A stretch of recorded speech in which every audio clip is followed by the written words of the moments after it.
نايب مشرف ذات معدل انجزت مشيوبة بالثبات عاد اللي خيار الشعبية شعار الشعب الخير.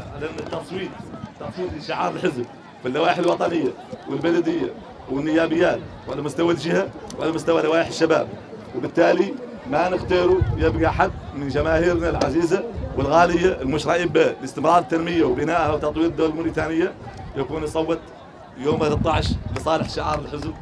حزبنا اللي ينقال له حزب الإنصاف، أي حد منكم شاف شي عليه الميزان يجي ويشاير عليها وكيه اسوى عليهاش الصقع.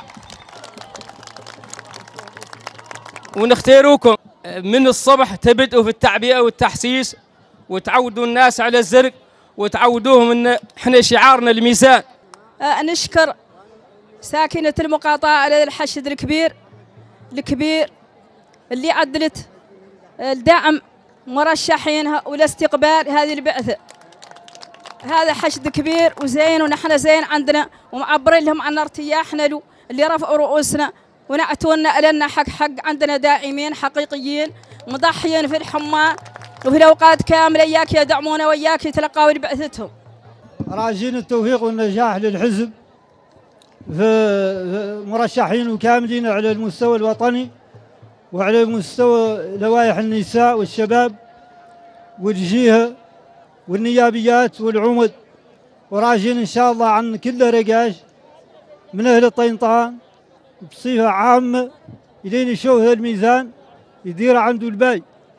سأحرص حالة الفوز على أن تأخذ الجهة موقعها في خدمة وتنمية الموارد والمقدرات التي يعتمد عليها أغلب الساكنة.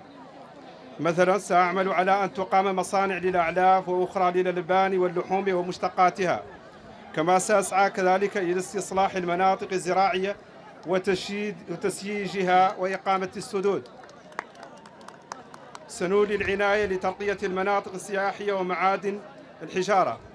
سنحرص على إقامة مؤسسات تمويل لدعم المنمين والمزارعين وإقامة المشاريع الصغيرة والمتوسطة حتى نتمكن من تأمين العائلات وترقية مستويات المعيشة. وبإذن الله تعالى إن هاي اللايحين اللي توصل الدور تعود إن شاء الله وتمثلكم الدور تشوفوا تمثيل للشباب بإذن الله تعالى يعود ممونك عندكم وموضح ويطرح مشاكلكم بإذن الله تعالى. هذا أول مهرجان نشوفوه بهذا الشكل بهذا الحجم بهذا الحماس على أرض ولاية حوض الغربي.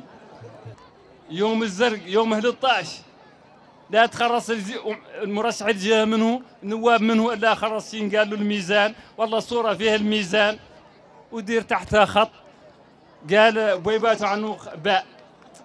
اللي قالوا الإنصاف حزبنا كاملين وتعرفوا على انه من بين الاحزاب انتم اخترتوه باسباب عديده، ولا تقد تنكرهون ولا تقد تنقال بها اللي طويله، وانجازات النظام وشتوها وما زالت مستمره.